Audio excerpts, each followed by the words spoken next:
A imagem espelhada descortina-se para as laterais, vista interna do plenário vazio. Estamos de volta com o Direto do Plenário, indo diretamente agora às imagens da entrada dos ministros, dirigindo-se aos respectivos lugares, na sessão presencial da tarde desta quinta-feira. Nesse sistema que temos agora, em que há a possibilidade da presença de todos os ministros e de advogados e os funcionários, os serventuários de justiça, e também a possibilidade de acompanhamento via digital.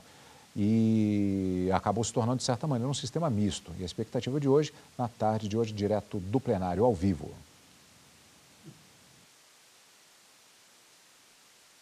Os ministros tomam seus assentos, na mesa em formato da letra U invertida. Ministra Decana, ministra Carmen Lúcia.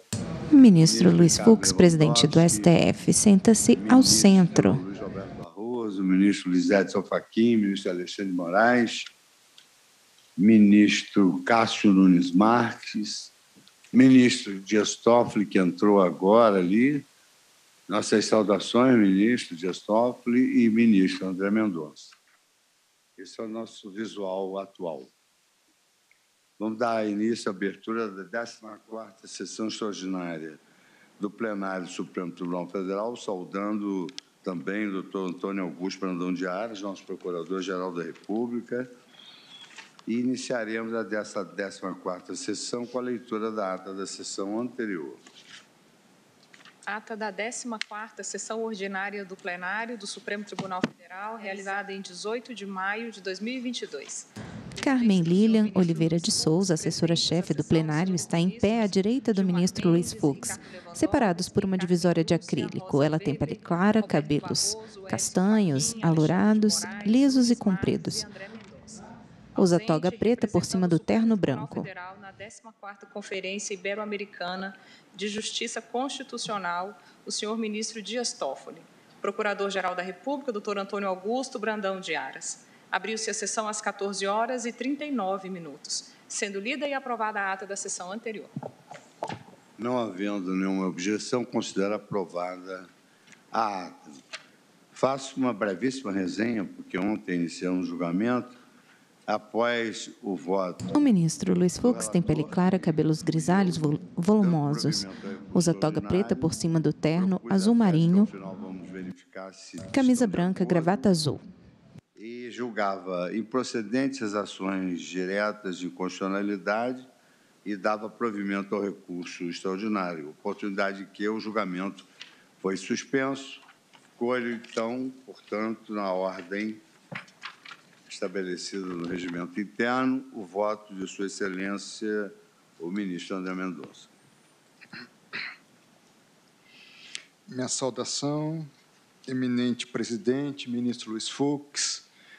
O ministro André Mendonça senta-se à direita na mesa em formato da letra U invertida. Tem pele clara, cabelos grisalhos, usa óculos de armação metálica retangular, leve, toga preta por cima do terno escuro, camisa branca, gravata azul. Seja de modo virtual, minha saudação também ao eminente Procurador-Geral da República, aos advogados e procuradores aqui presentes, representantes das partes e dos amigos da Corte, aos quais também parabenizo pelas sustentações orais que foram, na data de ontem, proferidas.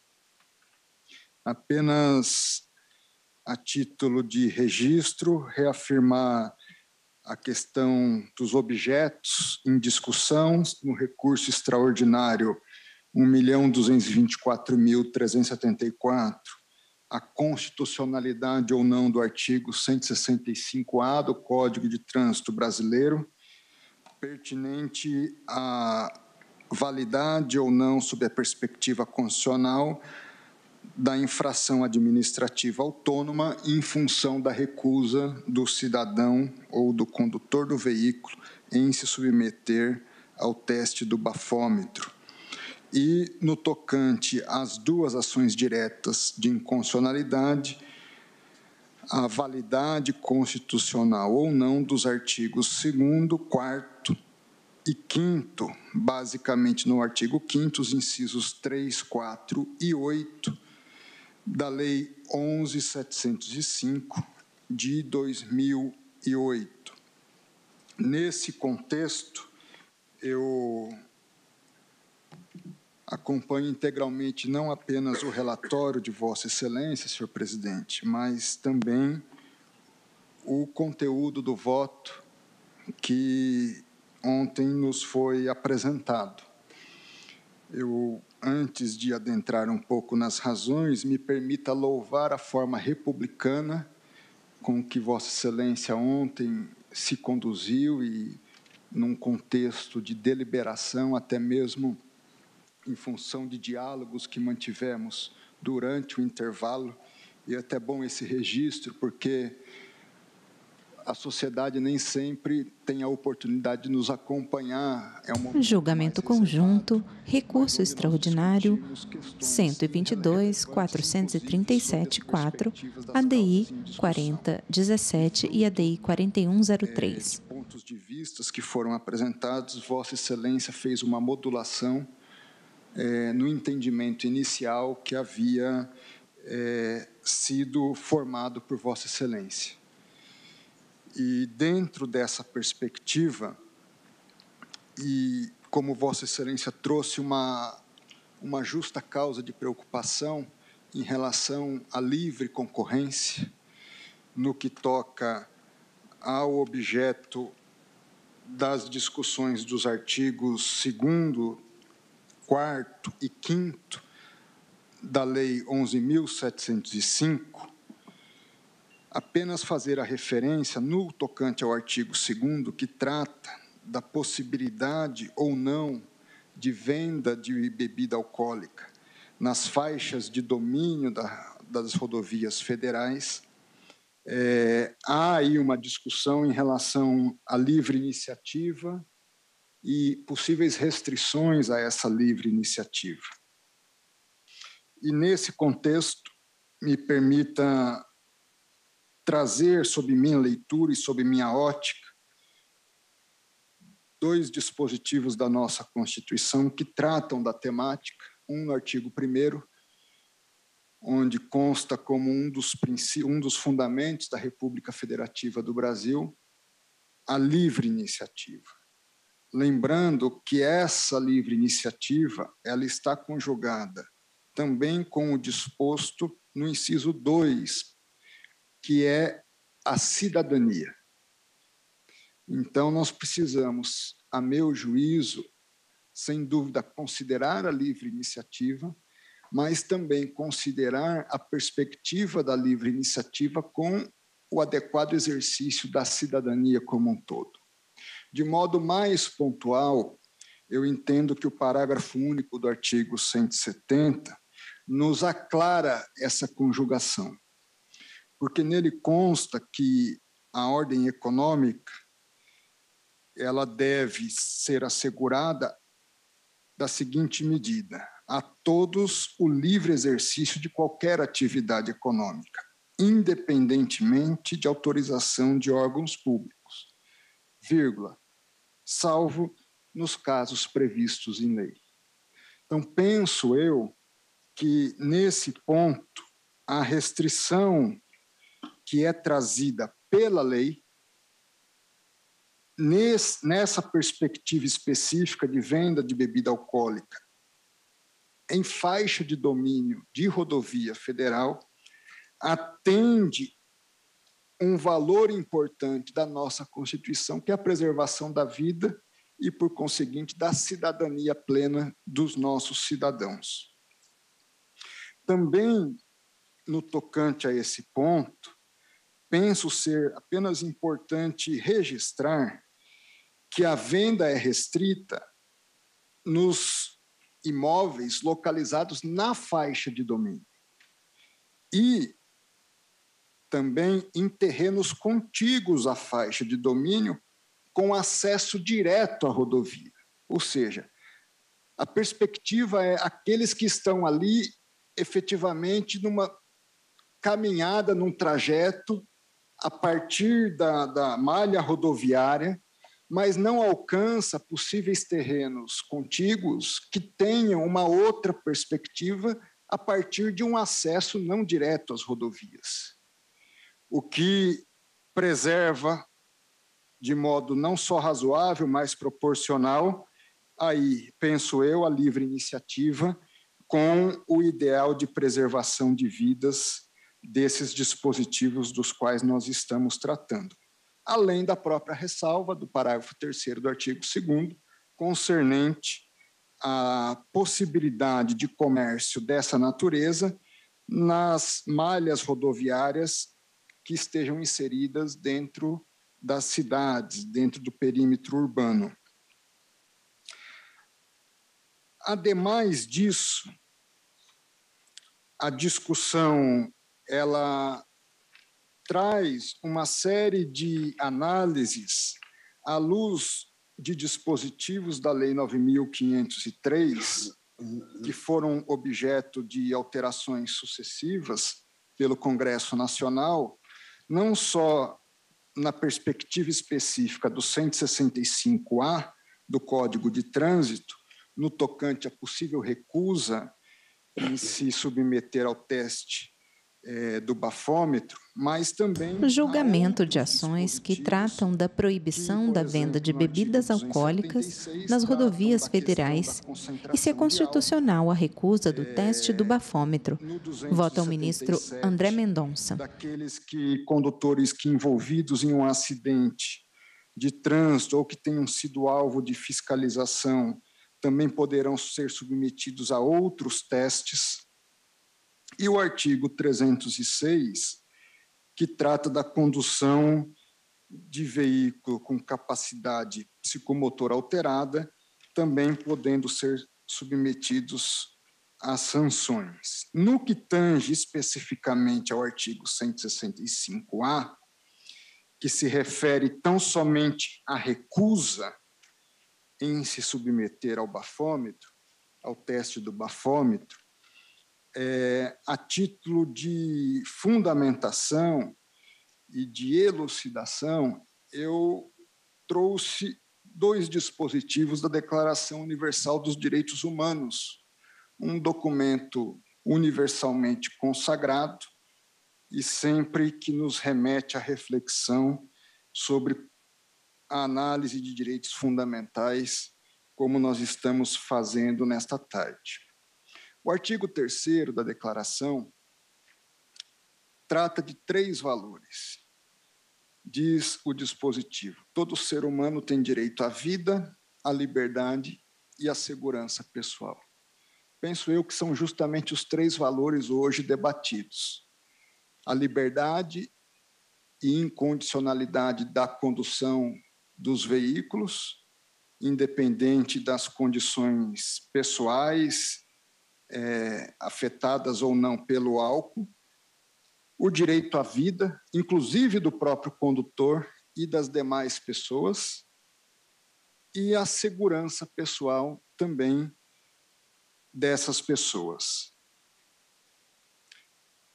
À luz desses 3 valores e desses 3 direitos, a boa doutrina nos ensina que nenhum direito fundamental é absoluto. Ele deve ser analisado numa perspectiva de reciprocidade, de forma que o exercício da minha liberdade não afete de modo desproporcional ou com um risco além do devido os direitos fundamentais dos demais cidadãos. E o artigo 29 da Convenção, penso eu, nos traz de modo muito claro essa perspectiva. Diz o item 1 do artigo 29: todo ser humano tem deveres para com a comunidade.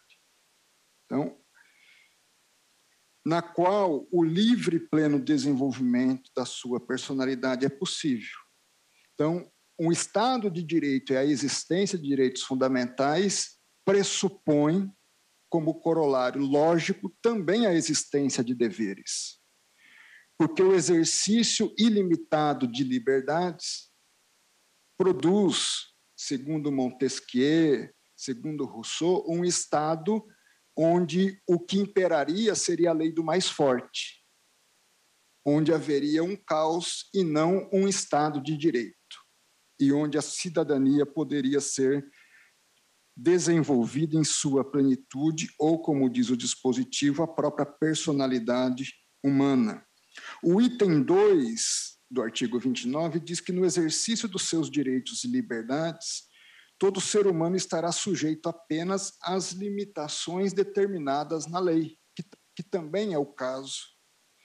E o item 3, que esses direitos e liberdades não podem, em hipótese alguma, ser exercidos contrariamente aos objetivos e princípios das Nações Unidas. No caso específico, entendo, não podem ser exercidos contrariamente aos objetivos e princípios da própria Constituição. Dentro dessa perspectiva, eu acompanho integralmente o voto de Vossa Excelência para fins de também declarar a constitucionalidade dos artigos 2º, 3º e 4º da Lei 11.705, de 2008, e, portanto, julgar improcedente as respectivas ações diretas, bem como declarar a constitucionalidade do artigo 165-A do Código de Trânsito Brasileiro, razão pela qual dou, nesse aspecto, provimento ao recurso extraordinário do Estado do Rio Grande do Sul para restabelecer a validade do auto de infração de trânsito lavrado pelo recorrente, acompanhando, assim, inteiramente o voto de Vossa Excelência e a tese que suas considerações concluíram ao final. É como voto, senhor presidente. Obrigado, ministro André Mendonça. Como vota agora Sua Excelência, o ministro Nunes Marques?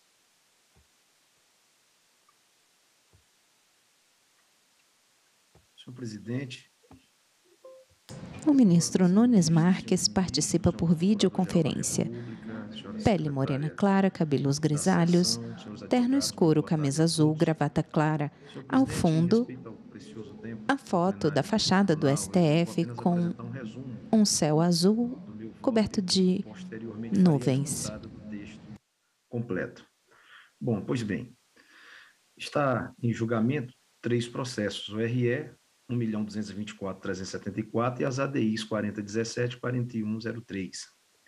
Todos de relatoria de Vossa Excelência, senhor presidente, já foram devidamente relatados. Eu me abstenho, portanto, de recontar a história dos processos. Eles tramitam de forma regular, coitivo de todas as partes interessadas, estão maduros para o presente julgamento. A propósito, quanto às questões processuais suscitadas especialmente nas ações diretas... Em pauta, julgamento de ações que tratam da venda de bebida alcoólica nas rodovias federais e se é constitucional a recusa do teste do bafômetro. Exporei de forma mais detalhada as razões pelas quais não acolho nenhuma das preliminares suscitadas.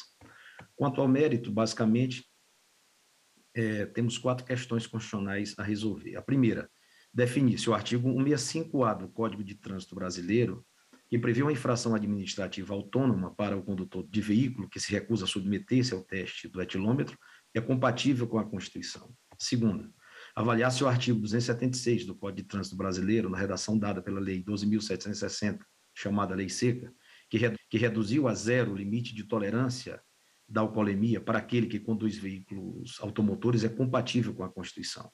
Terceiro, perquirir se a prova da embriaguez do condutor de veículos por outros meios, quando este se recusa a realizar o exame do etilômetro, está de acordo com a Constituição. E, por último, analisar se a proibição da venda de bebidas alcoólicas nas zonas rurais às margens das estradas federais, conforme determinam os artigos 2º, 3º e 4º da Lei de Regência, está de acordo ou não com a Constituição. Colocadas nesses termos as questões constitucionais, passo a análise de cada uma delas. Primeiro, recusa ao teste do bafômetro, artigo 165-A do CTB. De logo, declaro que não vejo qualquer inconstitucionalidade na norma, principalmente por suposta ofensa ao direito de não se incriminar ou ao direito de ir e vir. A sanção, a recusa em submeter-se ao teste de alcoolemia visa a garantir a fiscalização de polícia, que, de outro modo, ficaria sem meios para induzir a submissão de eventual infrator ao exame. Como não é possível a imposição física do teste ou perícia por ofensa à dignidade da pessoa humana, artigo 1º, inciso 3 da Constituição Federal, se não houvesse nenhuma sanção para a recusa em submeter-se a tais medidas de fiscalização, o poder de polícia restaria destituído completamente de autoridade. Havendo a sanção puramente administrativa, consistente em multa e suspensão de direitos, não vem ao caso invocar-se contra a fiscalização de trânsito o princípio constitucional que veda a autoincriminação. É que, como o próprio nome diz, vedação é a autoincriminação, e que denota, desde logo, que se trata de norma dirigida propriamente ao âmbito do direito penal e não ao direito administrativo, em especial à polícia administrativa. A razão é manifesta.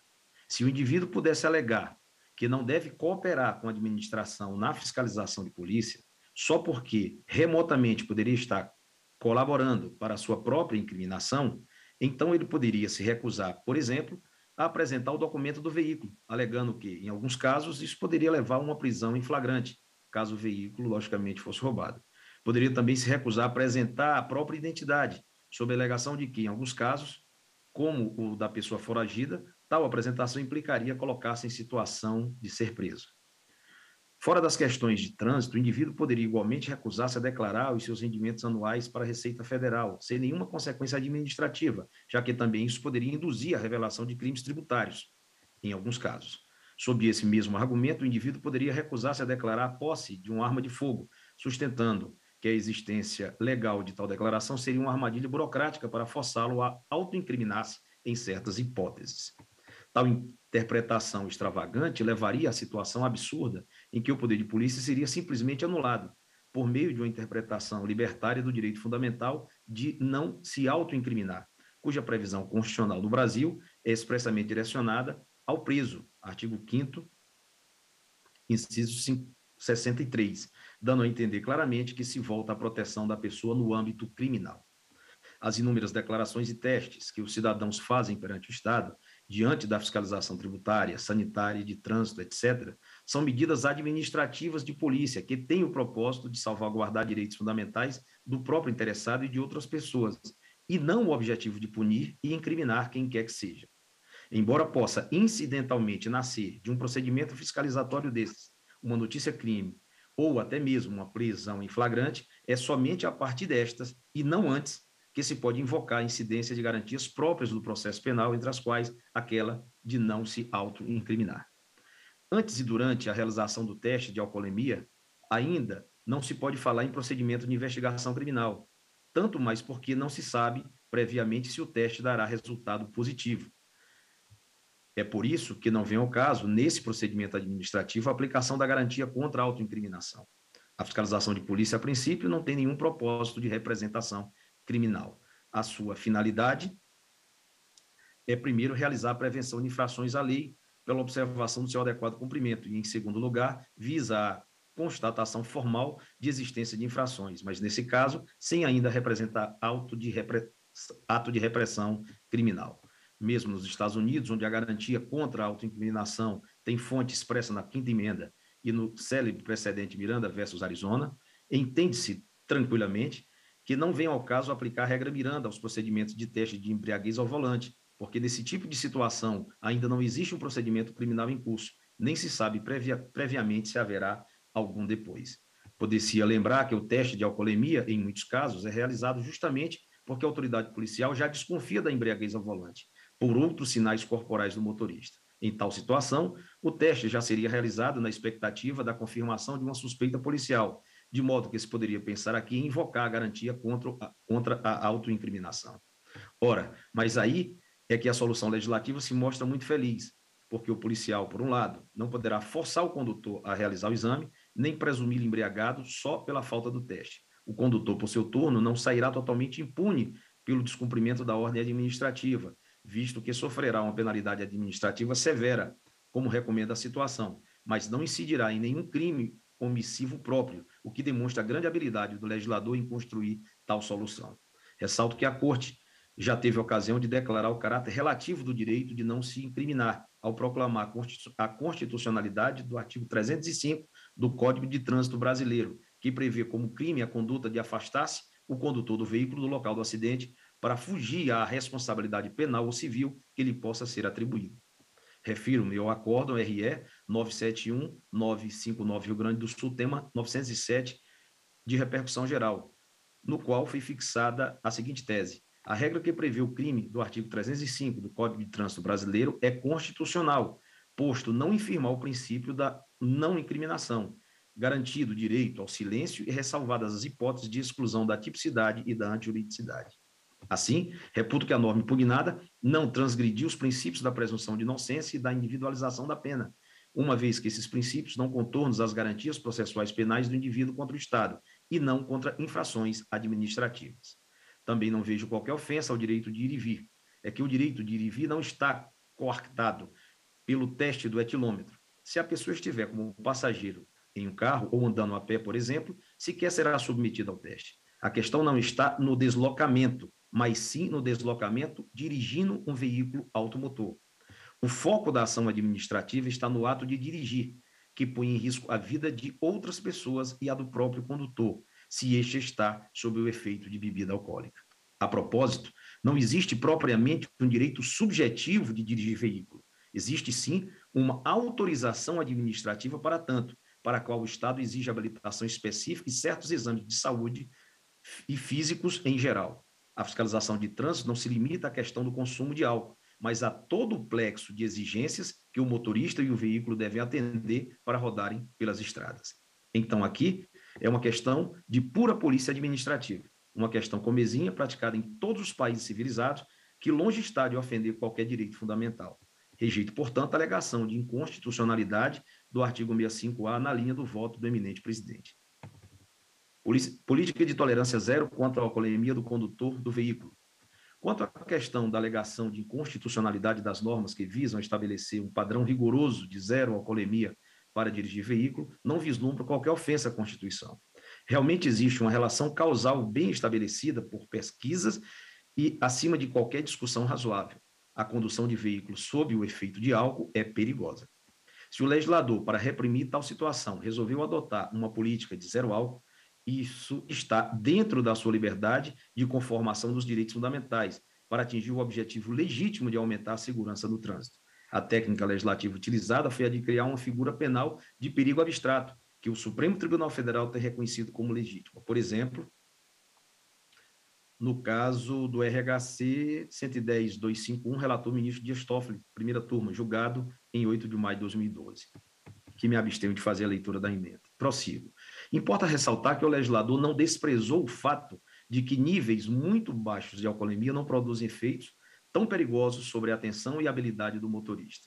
Observa-se que a Lei 11.705, de 2008, distinguiu a infração administrativa, artigo 65 do CTB, na redação dada pela Lei 11.705, de 2008, dirigir sob a influência de álcool ou de qualquer outra substância psicoativa que determine dependência, do crime de dirigir veículo sob efeito de álcool, em valor superior a 6 decigramas por litro de sangue ou igual ou superior a 3 miligramas de álcool por litro de ar alveolar.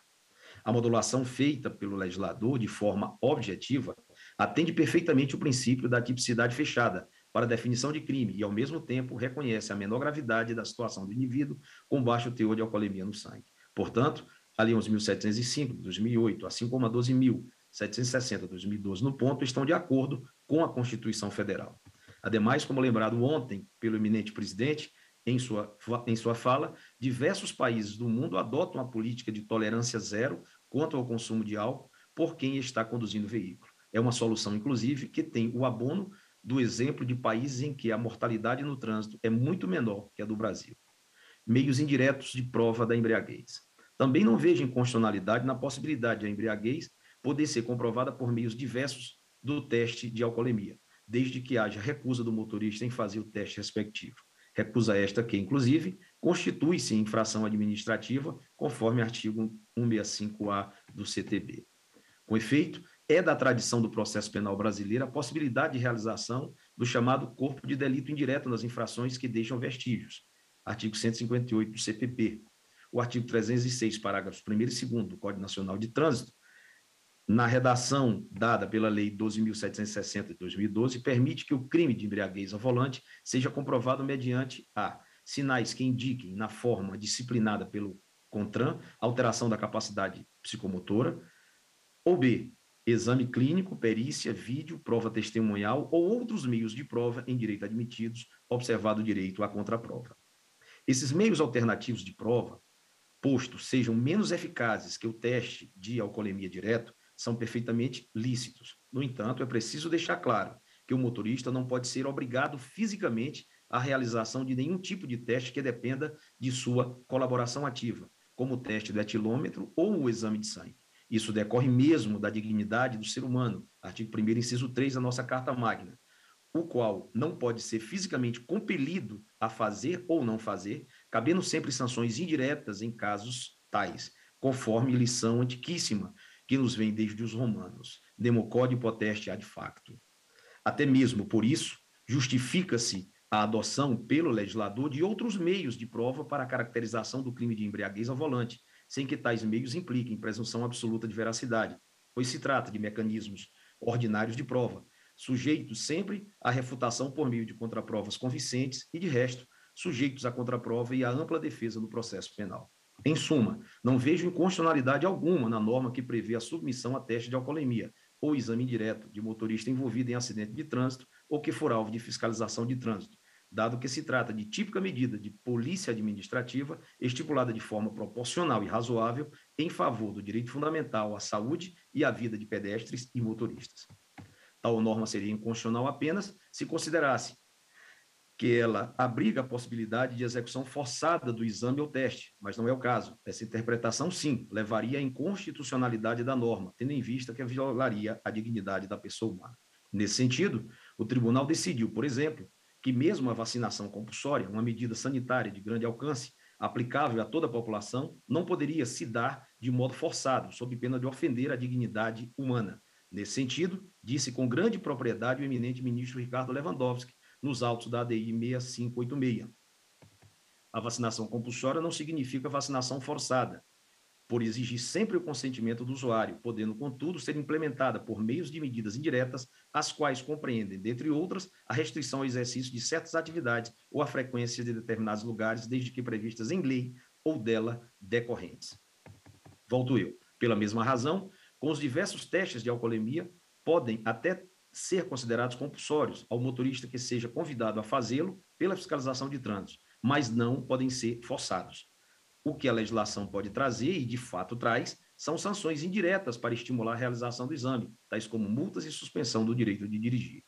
Dentro desse contexto, não vejo inconstitucionalidade alguma na utilização de outros meios de prova para verificação da embriaguez, assegurado sempre ao cidadão o direito de acesso à justiça para questionar ato do poder público que considere abusivo.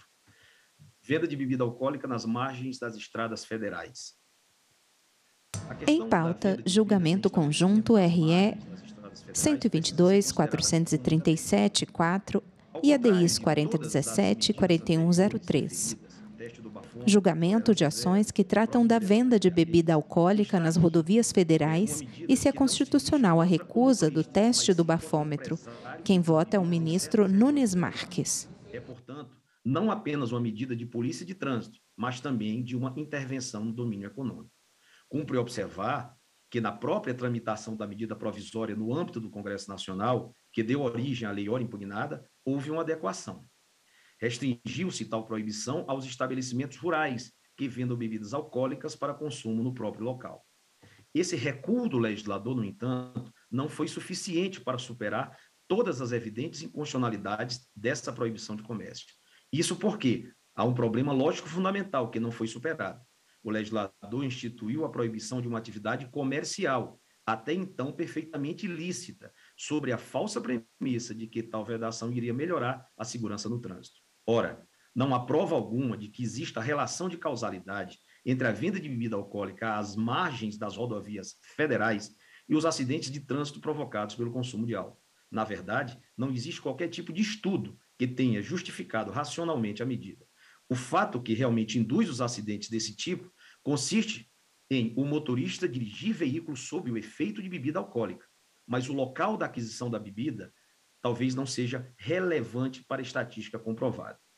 Certo, pode-se presumir, mais ou menos com base no senso comum, que a circunstância de o estabelecimento estar próximo à via facilita a junção desses dois elementos, motorista alcoolizado e direção.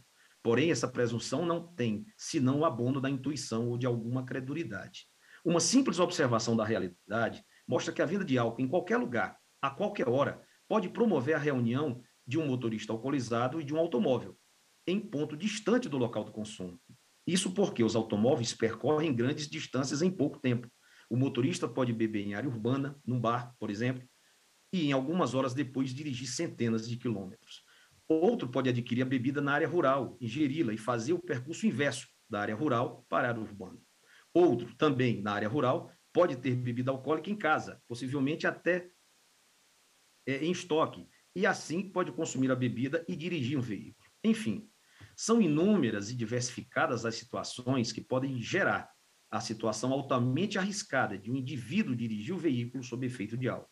Ao escolher essa hipótese, essa situação, ou seja, venda de bebida às margens de rodovias federais em áreas rurais, enfatizando o lugar da venda, o legislador agiu de modo irracional, ao meu sentir, pedindo licença a todos que pensam de forma diferente. E, portanto, concluo, inconstitucional ao cercear a liberdade econômica de alguns, e na grande maioria, pequenos e específicos empresários por todo o território nacional. O tribunal tem acentuado que as medidas estatais, inclusive as legislativas, precisam se pautar pela racionalidade, de modo a atender a cláusula do devido processo legal em seu sentido substancial.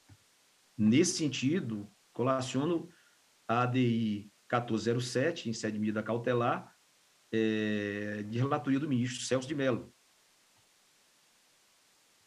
O Estado não pode legislar abusivamente. A atividade legislativa está necessariamente sujeita à rígida observância de diretriz fundamental que, encontrando suporte teórico no princípio da proporcionalidade, veda os excessos normativos e as prescrições irrazoáveis do poder público. O princípio da proporcionalidade, que extrai a sua justificação dogmática de diversas cláusulas constitucionais, notadamente daquela que veicula a garantia do substantivo devido processo legal, acha-se vocacionada a inibir e a neutralizar os abusos do poder público no exercício de suas funções, qualificando-se como parâmetro de aferição da própria constitucionalidade material dos atos estatais. A norma estatal, que não veicula qualquer conteúdo de razoabilidade, presta obséquio ao postulado da proporcionalidade, ajustando-se à cláusula que consagra, em sua dimensão material, o princípio do devido processo legal. Essa cláusula tutelar, ao inibir os efeitos prejudiciais decorrentes do abuso do poder legislativo, enfatiza a noção de que a prerrogativa de legislar outorgada ao Estado constitui atribuição jurídica essencialmente limitada, ainda que o momento de abstrata instauração normativa possa repousar em juízo meramente político ou discricionário do legislador. Volto eu. No caso dos autos, entendo que essa desproporcionalidade é flagrante. O legislador atacou uma falsa causa para resolver o problema, efetivamente existente, da embriaguez ao volante.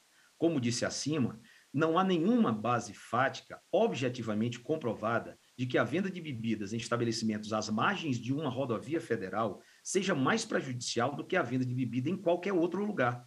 Por outro lado, farmácias também vendem várias substâncias psicoativas que podem alterar a capacidade para conduzir veículo automotor. Será que poderia vir uma lei, então, proibindo a instalação de farmácias à beira das estradas federais? Reputo que não. Pela mesma razão pela qual não vejo sentido em instituir uma proibição assentada sobre uma relação de causalidade não comprovada. Analogamente, sabe-se que os telefones celulares, quando utilizados pelo motorista enquanto dirige veículo, podem, assim como as bebidas alcoólicas, induzir a ocorrência de acidentes. Seria então viável uma lei que proibisse lojas de celulares nas estradas? Ou até mesmo que proibisse antenas de celular nas proximidades das estradas, para assim garantir que ninguém falaria ao celular enquanto dirigisse? Parece-me claro que essa seria uma medida, talvez, até irracional. Ainda nessa linha, sabemos que é proibido fumar em aviões, o que é perfeitamente razoável, porque esse tipo de comportamento diminui comprovadamente a segurança dos voos. Será que proibir a venda de cigarros nos aeroportos estaria em linha com essa proibição? Parece-me que não. O que deve ser evitado é o ato de fumar durante o voo, e não todos os fatos prévios que remotamente produzem essa conduta. Não havendo estudos, estatísticas ou sequer inferência racional que aponte a eliminação da venda de bebidas às margens das estradas federais, trará alguma consequência prática para a diminuição de acidentes de trânsito? Qualquer medida em tal sentido será meramente resultado de uma vaga intuição ou até mesmo de uma superstição política sem base racional. E, por isso, viola o devido processo legal substancial ao proibir desproporcionalmente uma atividade econômica lícita. Outra questão é que as estradas federais são em número muito menor do que as estradas estaduais e os caminhos vicinais. No entanto, a proibição incide apenas sobre as margens de estradas federais, numa disciplina inconsistente com a realidade do país. Durante a tramitação da medida provisória, o senador Francisco Dornelles, em seu parecer, chamou a atenção para outro fato. O estabelecimento às margens da BR pode vender o seu produto para muitas pessoas que não são motoristas, inclusive alguns que estejam em um veículo na condição de passageiros. Disse Sua Excelência no parecer 462 de 2006, proferido no plenário do Senado. Abro aspas. É aquela situação do ônibus de turismo, que muitas vezes parava num bar ou restaurante e os turistas não podiam tomar um vinho ou uma cerveja e nem dirigir um carro. A Câmara acabou com essa proibição na área urbana. Entretanto, deixou essa punição ou proibição para armazéns, hotéis fazenda, pousadas, supermercados, bares e restaurantes em áreas rurais. Eu apenas aplico a esses estabelecimentos na área rural o que a Câmara estabeleceu para os da área urbana. Fechou aspas. O caso dos hotéis de beira de estrada é particularmente ilustrativo. Se um indivíduo se hospeda num hotel desses e ingere bebida alcoólica, sem que planeje sair para lugar algum nas próximas horas, ele está em situação muito menos propícia para pegar a estrada alcoolizado do que outro indivíduo que esteja consumindo bebida alcoólica em área urbana e planeja deslocar-se por alguma estrada. Acresce que a proibição estabelecida na lei é frágil para o propósito de evitar a combinação de álcool e direção, porque apenas se volta contra situações de consumo no próprio local da venda da bebida. Ora, o motorista pode, teoricamente, comprar a bebida em todos esses locais e consumir no carro, ou em algum lugar próximo, de maneira que a proibição é, ao mesmo tempo, forte demais para a maioria das situações e fraca demais para o caso de quem compra e intenta consumir a bebida imediatamente. Admito que toda medida a favor da preservação da vida no trânsito, a princípio, está de acordo com os valores subjacentes ao sistema constitucional. Porém, quando essa medida não está respaldada em estudos, em fundamentos racionais, e quando ela atinge desproporcionalmente e desigualmente o patrimônio e a liberdade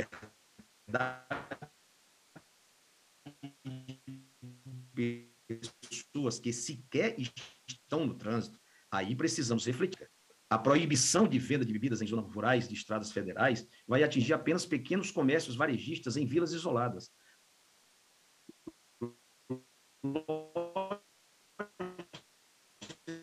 De conveniência de postos de gasolina que não vende grandes quantidades de bebidas alcoólicas, ao passo que lojas especializadas em bebidas, depósitos de bebidas, bares, restaurantes, etc., só por estarem em áreas urbanas, ficarão livres da proibição, como se não houvesse acidente nas áreas urbanas, em razão do consumo de álcool, ou como se o motorista da área urbana necessariamente não fosse dirigir numa estrada federal.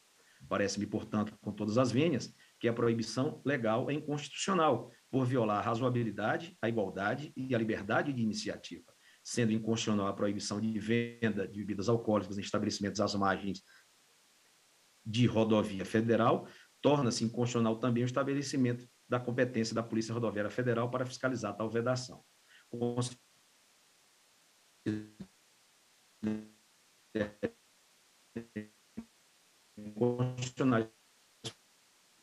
Ministro Cássio, a sua internet está falhando. Artigos 2º, 3º e 4º. Bom, já vou para a parte dispositiva, presidente. Só para concluir, eu dou provimento ao recurso extraordinário, RE 1.224.374, para reformar o acórdão recorrido, a fim de restabelecer a sentença que julgou improcedente o pedido da parte autora. Quanto às ações diretas, conheço de ambas e julgo-as parcialmente procedentes para declarar inconstitucionais os artigos 2º, 3º e 4º da Lei 11.705 de 2008 e para declarar constitucional o artigo 1º da Lei 12.760 de 2012, nos pontos em que instituiu o nível zero de tolerância ao álcool ao conduzir veículo e permitiu a prova dos níveis de alcoolemia no sangue por meios alternativos ao etilômetro. É como voto, senhor presidente. Muito obrigado, ministro Nunes Marques. Passo agora a palavra à sua excelência, ao ministro Alexandre de Moraes.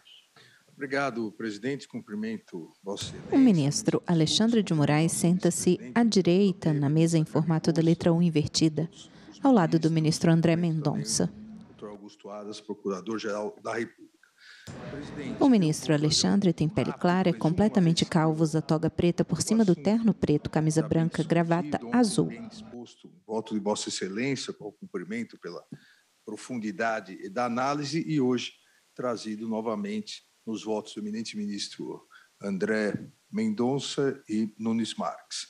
Duas questões, o tema 1079 de repercussão geral, questão da constitucionalidade do chamado bafômetro, do artigo 165-A do Código de Trânsito Brasileiro, qual estabelece como infração autônoma de trânsito a recusa do condutor a se submeter ao teste, ao bafômetro, e as ADIs relacionadas à comercialização de bebidas alcoólicas em rodovias federais. Presidente, ambos os assuntos, na verdade, estão ligados à mesma causa que foi discutida aqui por Vossa Excelência e pelos ministros que o seguiram, os efeitos do álcool e as repercussões nos acidentes de trânsito, consequentemente, os custos em relação à vida, à saúde individual e à saúde pública. Em pauta, julgamento de ações que tratam da venda de bebida alcoólica nas rodovias federais e se é constitucional a recusa do teste do bafômetro. Vota o ministro Alexandre de Moraes. Motoristas embriagados. A Organização Mundial de Saúde, já foi citado aqui, de acordo com o seu relatório global, 15% das mortes decorrentes de acidentes de trânsito, no 2012, foi a última análise, 15% decorrentes de acidentes de trânsito atribuídos ao álcool. E no Brasil, 18%. Ou seja, o Brasil tem uma média acima da média mundial. É uma média 20% acima da média mundial. E isso, eu vou depois rapidamente citar, isso justifica um tratamento mais enérgico por parte do Brasil e de outros países que também têm uma média acima da média mundial.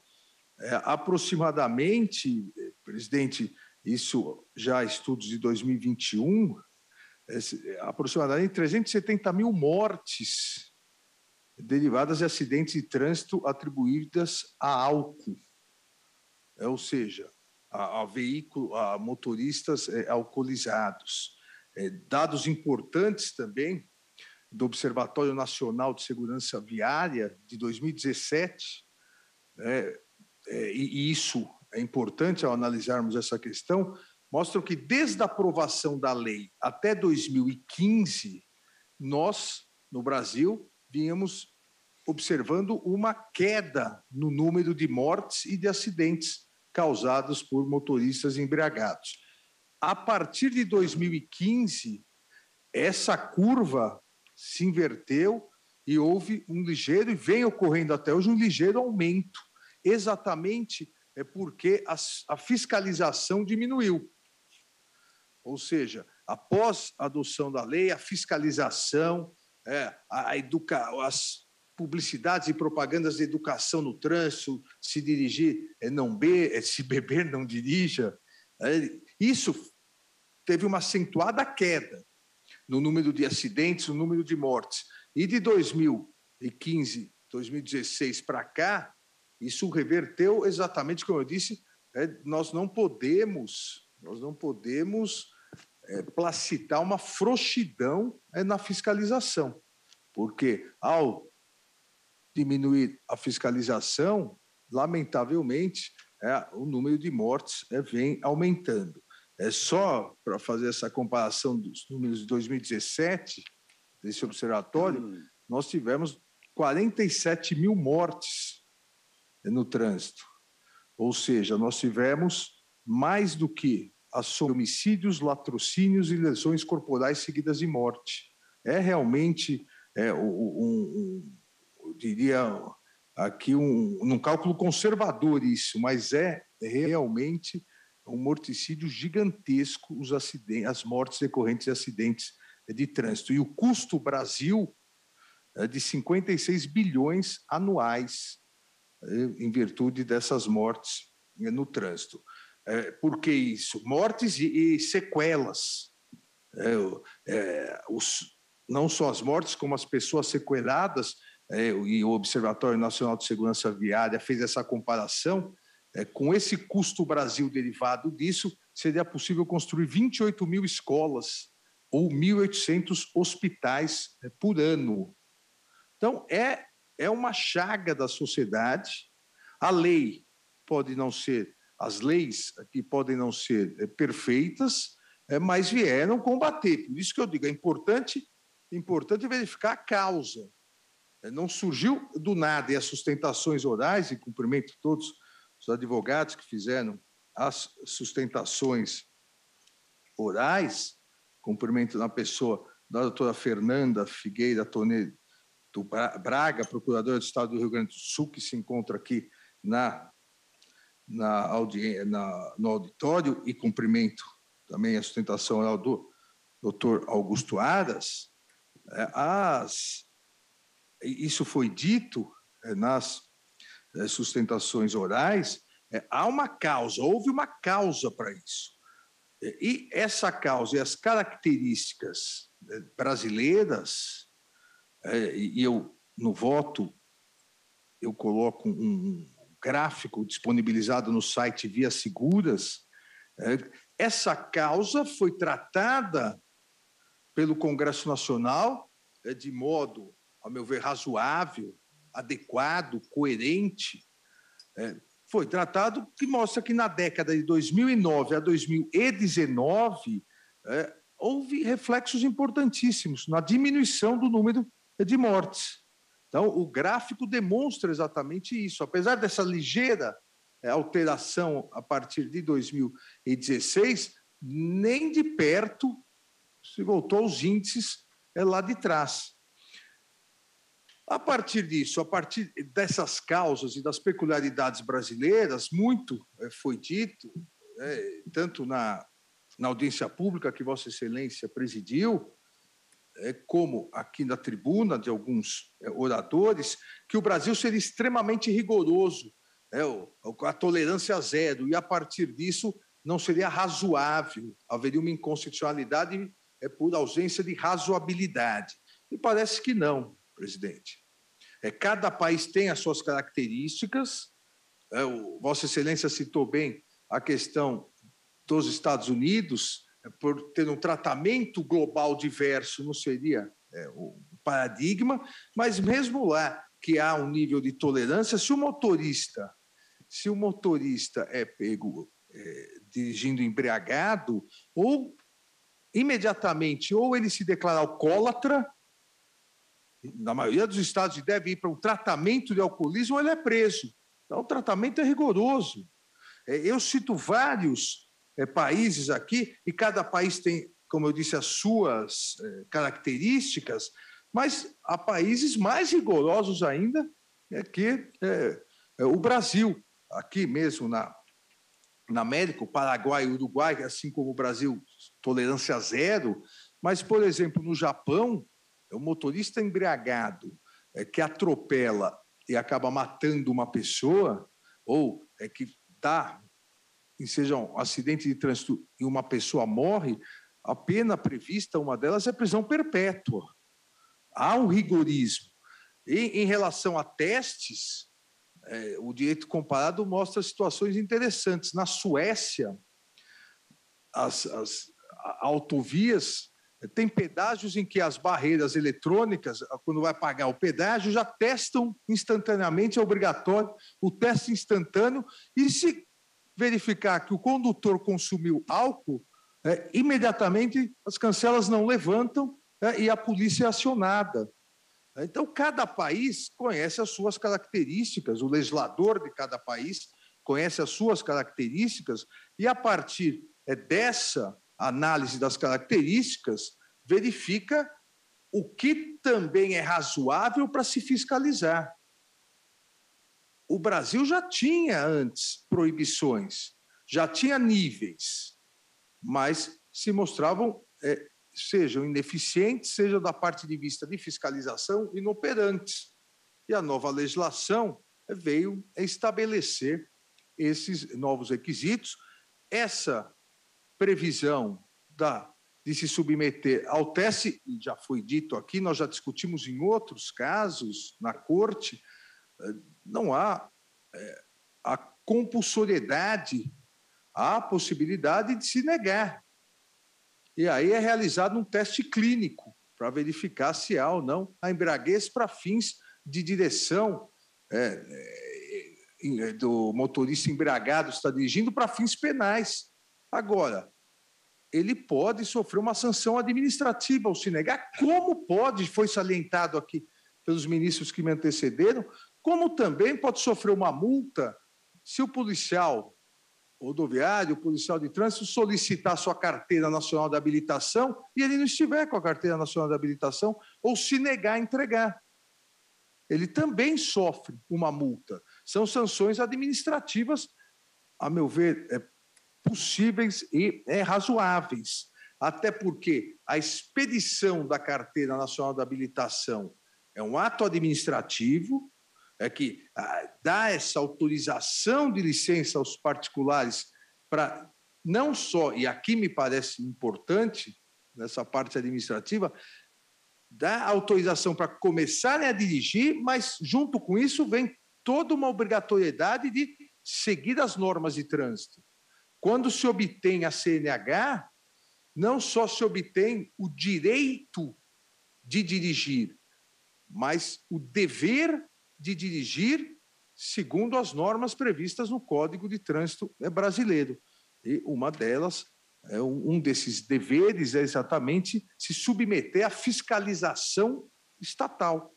Uma fiscalização razoável, mas uma fiscalização estatal, porque é uma atividade controlada pelo poder de polícia. Tanto Vossa Excelência, presidente, quanto o ministro André, e agora o ministro Nunes Marques, colocaram que afastar esses mecanismos de controle é afastar o poder de polícia. E afastar o poder de polícia é simplesmente relegar a lei à total ineficácia, com resultados drásticos, tanto do ponto de vista de vida, de sequelas relacionadas a lesões graves, quanto do ponto de vista econômico, como citei, do custo Brasil, a necessidade da saúde pública, cuidar desses acidentes, das pessoas sequeladas, das pessoas e das pessoas que sofrem também a morte e seus familiares. Então, não me parece que seja esse o caso de impedir o poder público de realizar uma fiscalização razoável como a prevista. Também aqui, presidente, afasto, seja no primeiro caso, não vou entrar, isso já foi detalhado, a questão da não autoincriminação, aqui não me parece que haja autoincriminação, até porque, para se caracterizar a direção embriagada, por embriaguez, não basta a recusa de realizar o teste do bafômetro. A lei prevê a substituição por um teste clínico e atestado teste clínico. Não se pode fazer a confusão da consequência administrativa da recusa com a consequência penal. Não há um automatismo. Recusei e pratiquei o crime. Não.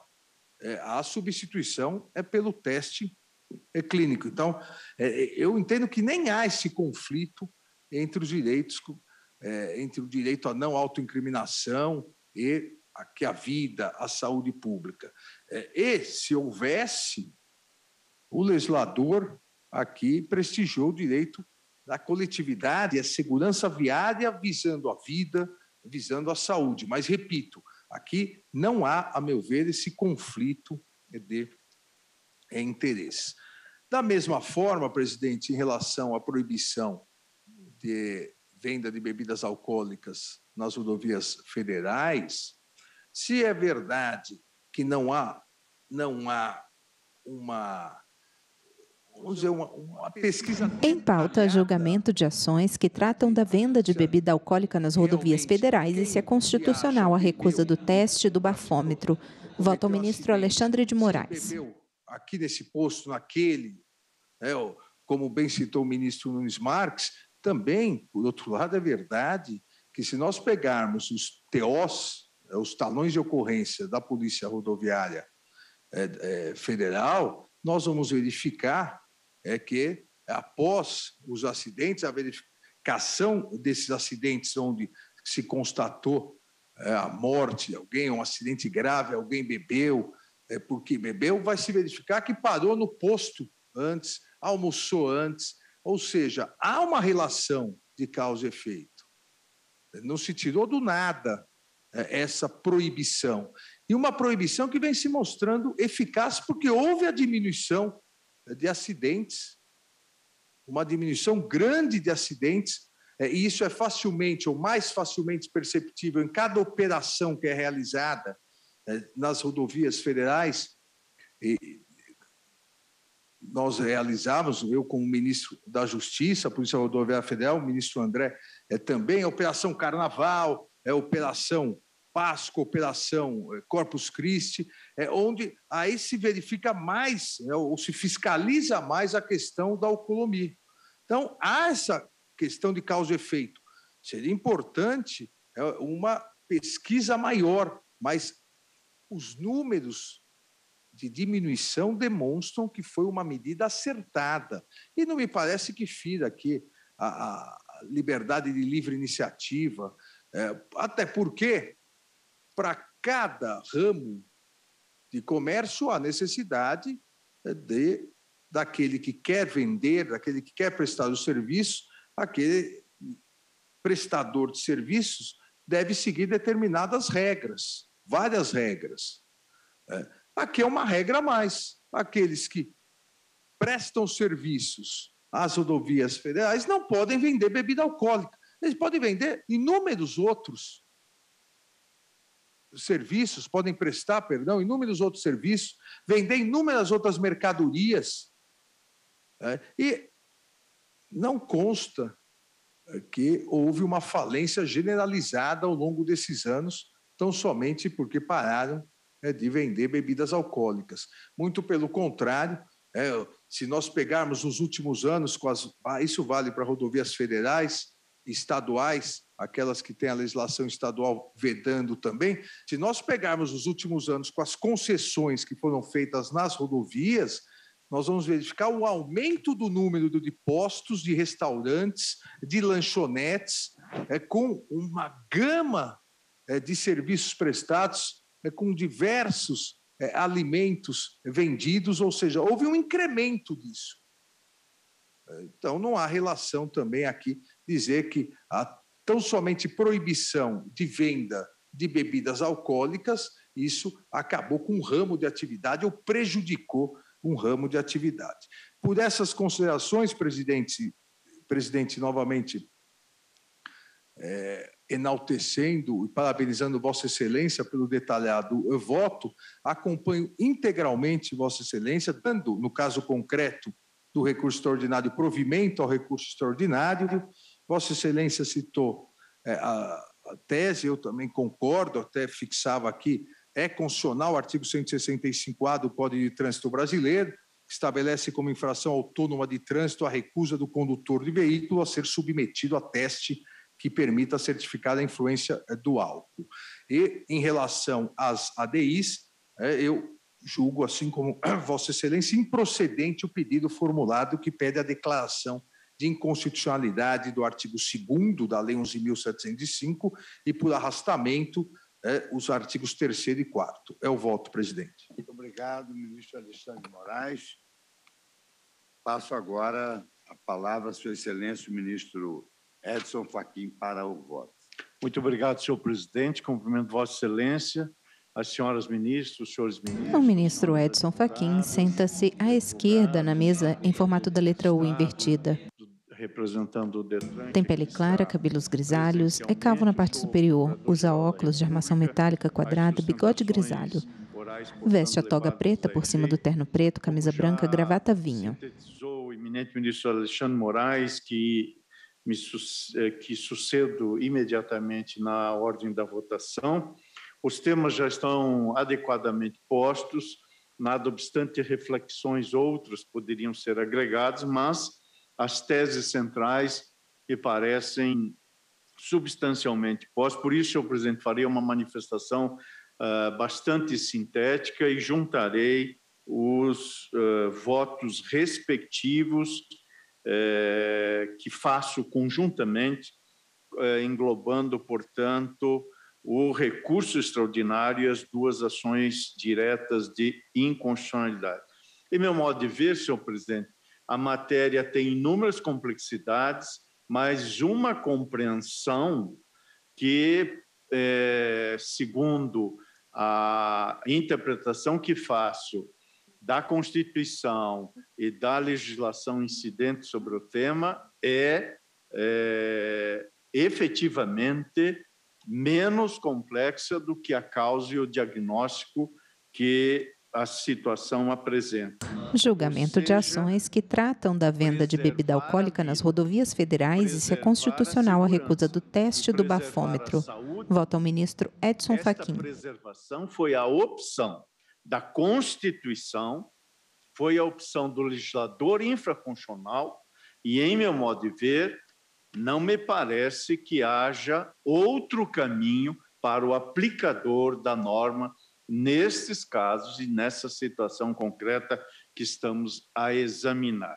Ademais disso, ou seja, ademais da ordem jurídica interna, que já dá uma resposta suficiente, atestando à luz dos parâmetros de proporcionalidade, necessidade e adequação da medida de proibição de consumo e bebidas alcoólicas por condutores de veículos, portanto, além da norma interna, dessa normatividade, a Assembleia Geral da Organização das Nações Unidas, já em maio de 2003, aprovou a Resolução 57.309, em que reconheceu existir uma crise mundial de segurança viária.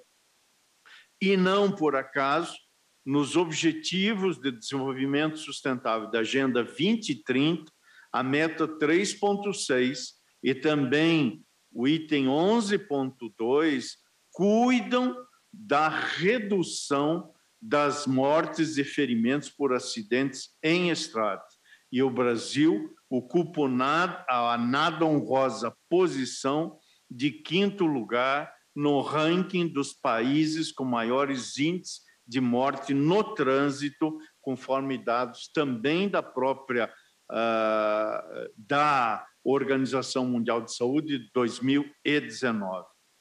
A imprudência, o descaso e a mais chocante e irreconhecível incivilidade brasileira no trânsito decorrem, como alertou Roberto da Mata, abro aspas, da ausência de uma visão igualitária do mundo, justamente num espaço inevitavelmente marcado e desenhado pela igualdade mais absoluta entre seus usuários, como ocorre com as ruas e avenidas, as estradas e viadutos, fecho aspas. Estou a citar Roberto da Mata no inspirado e lúcido texto intitulado Fé em Deus e Pé na Tábua. E o subtítulo é Ou Como e Por que o Trânsito Enlouquece no Brasil, é um texto de 2010. Que se possa manter a fé, mas a norma constitucional e a legislação infraconstitucional colocaram um limite ao pé na tábua. E tenho a impressão que é este limite que se projeta para o julgador. Por isso, senhor presidente, eu estou acompanhando integralmente Vossa Excelência, tanto a fundamentação como as conclusões, quer no que diz respeito ao conhecimento das ADIs em julgamento, aos requisitos de admissibilidade do recurso ordinário, bem como no que se refere ao mérito dos feitos em análise. Portanto, senhor presidente, entendo que foi legítima e constitucional a escolha do legislador infraconstitucional nos termos do parágrafo 3º do artigo 277 do Código de Trânsito Brasileiro, não havendo afronta ao princípio da não autoincriminação. Entendo também, senhor presidente, que não há violação aos princípios da livre iniciativa ou da propriedade na vedação ao comércio e oferecimento de bebidas alcoólicas em estabelecimentos situados em áreas contíguas a rodovias federais. Como disse e repito, nós estamos diante de uma legítima opção normativa da política criminal que visa a coimar a lamentável e alarmante situação que envolve os acidentes de trânsito no Brasil, com registro e resultados de mortes e graves lesões, e é por isso que a norma de regência nesta matéria parece-me também a mim integralmente constitucional, inclusive no que diz respeito à legitimidade da Polícia Rodoviária Federal para fiscalização e aplicação de multas. Portanto, senhor presidente, juntarei declaração de voto em todos os feitos, acompanho integralmente Vossa Excelência, inclusive na tese proposta por Vossa Excelência, e é como voto. Obrigado, ministro Luiz Edson Fachin, pelo voto sucinto, porém profundo, em relação ao tema e muito sugestiva a bibliografia que Vossa Excelência traz. Fé em Deus e pé na tábua. Passo agora a palavra à Sua Excelência, ministro Luiz Roberto Barroso, para o voto. Obrigado, presidente. O ministro Luiz Roberto Barroso senta-se à direita, ao lado do ministro Alexandre de Moraes. Tem pele clara, cabelos grisalhos, principalmente nas laterais, veste a toga preta por cima do terno escuro, camisa branca, gravata vermelha e branca. Cumprimento os advogados que estiveram na tribuna, tanto a eminente procuradora aqui ainda presente, quanto os que falaram pelos Amit Curi, como o doutor Augusto Brandão de Aras. Presidente, também eu vou ser breve, porque acho que as questões já estão bem postas. Nós temos aqui duas ações diretas de inconstitucionalidade e um recurso extraordinário com repercussão geral, nos quais se discutem basicamente três questões centrais envolvendo a aplicação da lei seca e do Código de Trânsito Brasileiro. As questões são as seguintes: 1. A venda de bebidas alcoólicas em rodovias federais, que é proibida pela legislação. 2. A política de tolerância zero para consumo de álcool e direção, que prevê sanções graves administrativas e criminais para quem dirija embriagado. E a terceira e última questão é a legitimidade da aplicação de sanções administrativas diante da recusa de realizar o teste popularmente conhecido como bafômetro. Estão em discussão aqui, na minha visão, três grandes princípios constitucionais: o da livre iniciativa, o da não autoincriminação e o da presunção de inocência. Presidente, eu defendo doutrinariamente e nos meus votos aqui, desde que cheguei, o que eu gosto de chamar de um giro em pauta, julgamento de ações que tratam da venda de bebida alcoólica nas rodovias federais e se é constitucional a recusa do teste do bafômetro. E com a adequada medição de resultados. E também, como costumo fazer, saber exatamente quem paga a conta. Portanto, eu procuro libertar o meu raciocínio jurídico da retórica vazia e das abstrações idealizadas que estejam em desconexão com a vida real. E considero que este é um caso emblemático para quem tem essa visão de mundo que compartilho aqui. Porque diferentes estudos sobre a lei seca, com metodologia, recortes territoriais, recortes temporais diversos, todos concluíram pela expressiva redução do número de acidentes e do número de mortos no Brasil desde a edição dessa legislação. Há uma butada famosa no Brasil que se diz que aqui há algumas leis que pegam e outras que não.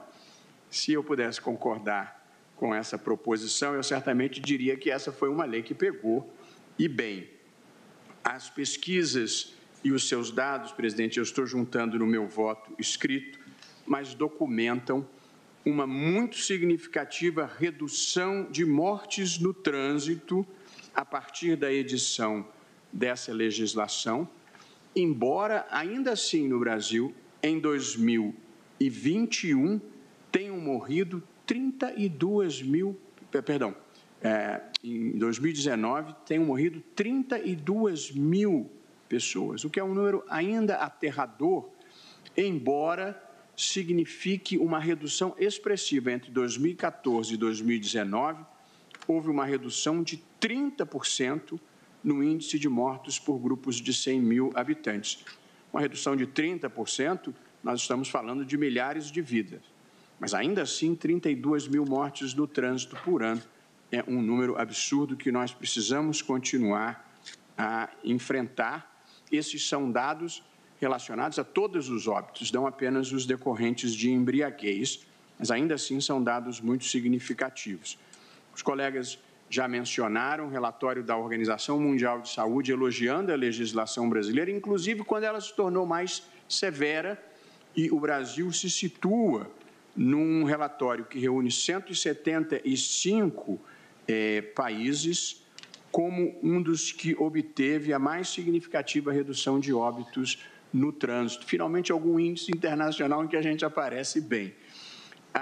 Estatísticas demonstram que a lei seca evitou 41 mil mortes entre 2008 e 2016, e os dados sobre óbitos em São Paulo e em Brasília e a redução decorrente dessa legislação também são muito significativos. Portanto, é à luz, presidente, como apontado por Vossa Excelência no seu voto, que aqui cumprimento entusiasticamente, os números são todos favoráveis à manutenção do status quo legislativo.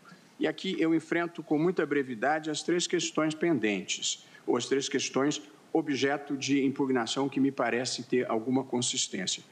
A primeira delas, o argumento da violação da livre iniciativa, que de resto foi o que me gerou mais preocupação, e a Vossa Excelência também, consoante tivemos oportunidade de conversar. É que a legislação veda peremptoriamente a venda de bebidas alcoólicas nas rodovias federais, dos estabelecimentos que se situem em rodovias federais. E esta pode parecer, à primeira vista, uma restrição excessiva, porque o que se quer é impedir que o condutor de veículos consuma bebidas alcoólicas. O passageiro ou o carona poderiam beber sem qualquer risco para terceiros. Aliás, essa foi a ideia que prevaleceu no voto do eminente ministro Cássio Nunes Marques, entendendo que aqui havia efetivamente uma violação à livre iniciativa, à liberdade econômica, por se impor uma restrição excessiva. E eu devo dizer a Vossa Excelência que, tal como Vossa Excelência e como o ministro Cássio, também eu refleti mais longamente sobre esse ponto, porque, de fato, há uma restrição, e é uma restrição grave. Porém, ao ponderar a livre iniciativa com os valores que foram bem atendidos por essa proibição, que são a proteção da vida e da integridade física do próprio condutor e de terceiros, eu me convenci que a opção do legislador era razoável. No mínimo, ela se situava dentro da sua liberdade de conformação, sem ter, assim penso, ultrapassado o limite dos limites, que é o respeito à proporcionalidade. E também não considero impróprio, como arguído numa das ações, que a Polícia Rodoviária Federal faça essa fiscalização, porque aqui não se trata da Polícia Federal exercendo a fiscalização de uma atividade comercial, mas sim de a Polícia Federal cumprindo o seu papel de fiscalização na segurança do trânsito. Portanto, eu, considerando seriamente o argumento da violação de livre iniciativa, eu o supero para reconhecer como legítima a vedação da venda de bebidas alcoólicas à beira das estradas federais. O segundo argumento que merece ser tratado é o do princípio constitucional da vedação da não autoincriminação, na medida em que essa legislação prevê sanções administrativas a quem recuse se submeter ao teste, a quem recuse soprar o bafômetro, que é uma espécie do gênero, mas é a mais praticada.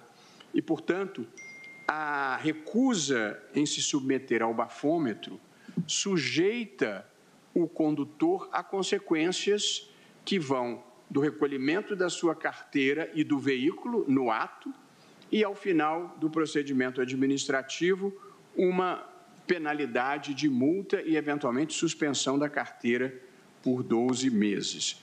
E, portanto, argumentou-se que punir alguém por se recusar a produzir uma prova contra si violaria esse princípio constitucional da não autoincriminação. Como nós sabemos, e já foi posto aqui, o princípio da não autoincriminação ele é originário do direito penal. E, embora, presidente, eu até ache que ele possa ter eventual aplicação no âmbito do direito sancionatório não penal em situações extremas, não considero que estas sanções são graves o suficiente para justificar essa transplantação do princípio da área penal para a área administrativa. Nós estamos aqui falando de a recusa de soprar o bafômetro gerar consequências administrativas, nem medida privativa de liberdade, nem medidas alternativas de privação de direito. Apenas uma retenção da carteira, um recolhimento temporário do veículo e eventual pena de multa ao final. E observo que o próprio Supremo Tribunal Federal, numa decisão que considero acertada, reconheceu a constitucionalidade do artigo 305 do Código de Trânsito, naquilo que previa a criminalização de quem, causando um acidente, fugisse do local do evento, que, inclusive, caracterizaria, em certos casos, omissão de socorro. Portanto, não acho que haja violação à não autoincriminação e tampouco acho que haja violação ao princípio da presunção da inocência, porque mesmo a criminalização da direção sob influência de álcool afetando as capacidades psicomotoras, elas não decorrem automaticamente da recusa em soprar o bafômetro. É preciso que a autoridade de trânsito, a autoridade administrativa, a autoridade policial lavre um auto circunstanciado, documentando as razões pelas quais, mesmo sem o sopro ao bafômetro, constatou que pela fala, pela conduta ou pelas atitudes daquele condutor, ele estava claramente embriagado. Portanto, não há uma violação da presunção de inocência, mas sim a documentação adequada de um estado de embriaguez, colocando em risco a vida das demais pessoas. Concluo, portanto, presidente, pedindo vênia ao eminente ministro Cássio Nunes Marques, cujos argumentos compreendi e me pareceram ponderáveis, mas aos quais não estou aderindo. Eu considero que essa legislação impugnada veicula opções políticas legitimamente feitas pelo legislador, com razoabilidade e proporcionalidade, e não vejo razões constitucionais com peso suficiente para que o judiciário não seja deferente para com essas escolhas do legislador. Além disso, presidente, a legislação impugnada, tanto nos seus aspectos administrativos quanto penais, produziu a legislação o melhor resultado que se pode esperar do direito punitivo, que é o de funcionar como prevenção geral. O grande papel do direito penal e do direito punitivo em geral é fazer com que as pessoas não cometam delitos pelo temor fundado de que vão sofrer uma consequência negativa. E foi precisamente isso que a Lei Seca conseguiu fazer. Mudar uma cultura que vigorava no Brasil e que, em muitos casos, até glamourizava a direção embriagada, que, na verdade, em muitos casos, era uma forma de se promover homicídios, e lesões corporais muito graves. Portanto, esse é o grande papel da legislação cumprida pela Lei Seca, fazer com que os jovens, se forem beber, já não dirijam mais. Os jovens que, evidentemente, têm carros, é uma parcela pequena, mas relevante da sociedade brasileira. Portanto, as incontáveis vidas que foram salvas por essa legislação já justificam a sua manutenção. Por isso, presidente, eu estou acompanhando Vossa Excelência e julgando improcedentes os pedidos nas ações diretas e dando provimento ao recurso extraordinário para fixar as seguintes teses de julgamento que não destoam da dos demais, que são as seguintes. Eu estou fazendo um julgamento conjunto dos três processos. São constitucionais os dispositivos da Lei número 11.705 de 2008 e da Lei 12.760 de 2012 que 1. Proíbem a venda de bebidas alcoólicas em rodovias federais. 2. Atribuem competência à Polícia Rodoviária Federal para fiscalizar o cumprimento dessa proibição. 3. Estabelecem os índices de alcoolemia que ensejam a aplicação de sanções administrativas e criminais. E 4. Determinam a aplicação de sanção administrativa ao condutor que se recusar a se submeter a testes de alcoolemia. Portanto, estou acompanhando Vossa Excelência, quem, uma vez mais, cumprimento, presidente. Muito obrigado. Agora, em razão de um compromisso, eu vou me permitir indagar aos ministros Rosa Weber e Dias Toffoli se anuem quanto à votação antecipada da ministra Carmen Lúcia, o que eu defiro. Então, ministra Carmen Lúcia, Vossa Excelência tem a palavra. Muito obrigada, presidente. Cumprimento Vossa Excelência pela condição de relator e também pela presidência desta sessão, como presidente do Supremo. Senhora ministra Rosa Weber, nossa vice-presidência, a quem cumprimento e agradeço, como agradeço ao ministro Dias Toffoli, por me permitir rapidamente antecipar o meu voto. Senhores ministros, a ministra Carmen Lúcia senta-se à direita na mesa em formato da letra U invertida. Tem pele clara, cabelos grisalhos, lisos, curtos na altura do pescoço, usa toga preta por cima do terno escuro e da camisa branca de gola alta.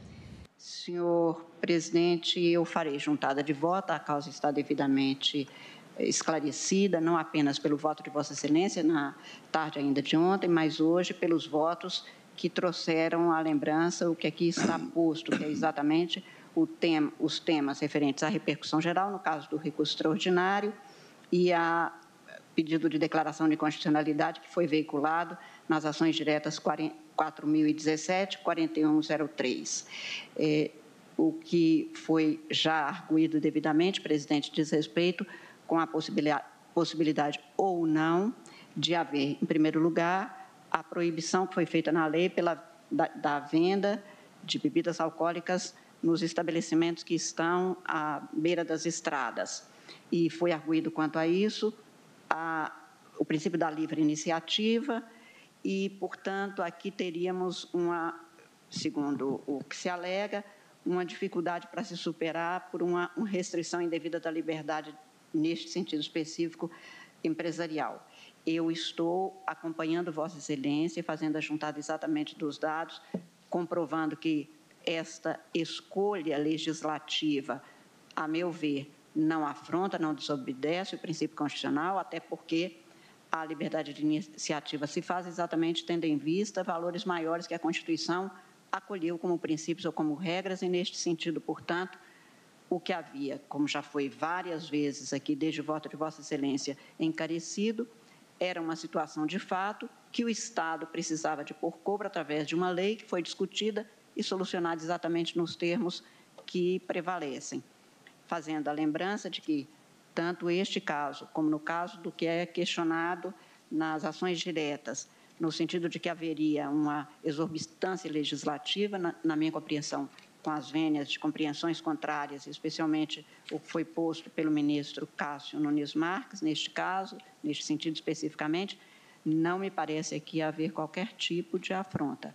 O quadro ainda é um quadro grave, de mortes, de atropelamentos, de acidentes gravíssimos, e apenas para trazer um dado, presidente, somando a todos os outros que as estatísticas já apresentadas demonstram, só na rede SARA houve, depois da vigência dessa lei, da aplicação, portanto, das medidas de fiscalização, exigência de os condutores aprovarem ou não a sua plena condição para condução, houve uma alteração do quadro, porque a maioria dos casos que se tinha de acidentes era decorrente exatamente do uso de bebida alcoólica pelos condutores.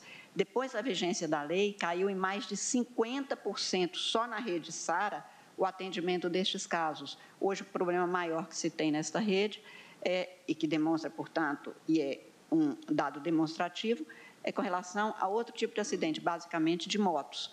Mas, no que se refere especificamente a este, que havia espaços específicos, tão grande era o número de pessoas que sofriam sequelas decorrentes desses acidentes. Houve uma queda de mais de 50%, portanto, da apresentação, o que por si demonstra, como já foi aqui posto, o que se obteve com a vigência desta lei, que foi a diminuição dos casos, que era exatamente pedido, que quem bebe não dirija. E aquilo, ministro Fachin, que Vossa Excelência lembrou, do pé na tábua, eu me lembro que, por causa de acidentes, em outros tempos, quando era criança ainda, tinha também um aviso, não corra, papai, eu te espero em casa, porque também o nível de acidentes era muito grave.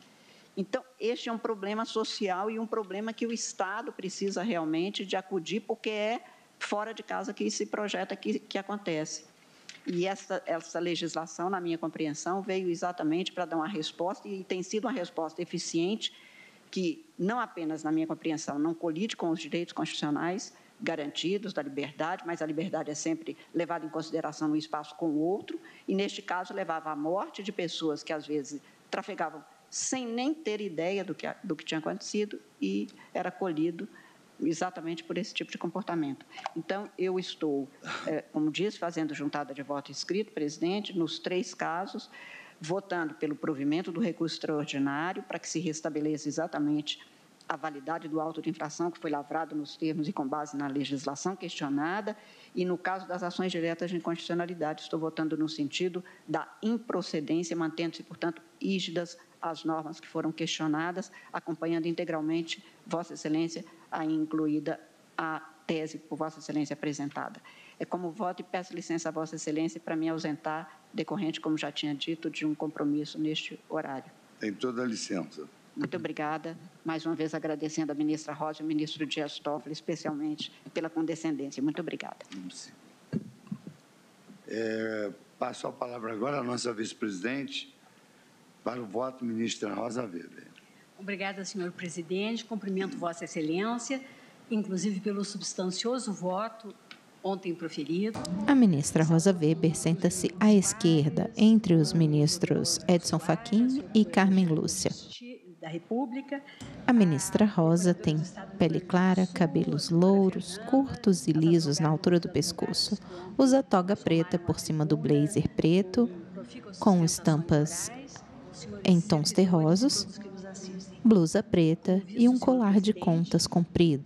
Recurso extraordinário interposto pelo DETRAN do Estado do Rio Grande do Sul, com repercussão geral reconhecida, e nas duas ações de controle concentrado em julgamento, todos sob a relatoria de Vossa Excelência, examina-se a rigidez constitucional de preceitos do Código de Trânsito Brasileiro, especificamente do artigo 165-A, e da Lei Federal 11.705, de 2008, denominada Lei Seca, que traduzem, em última análise, a opção legislativa pela política pública de tolerância zero em relação ao álcool, em se tratando de condutores de veículos.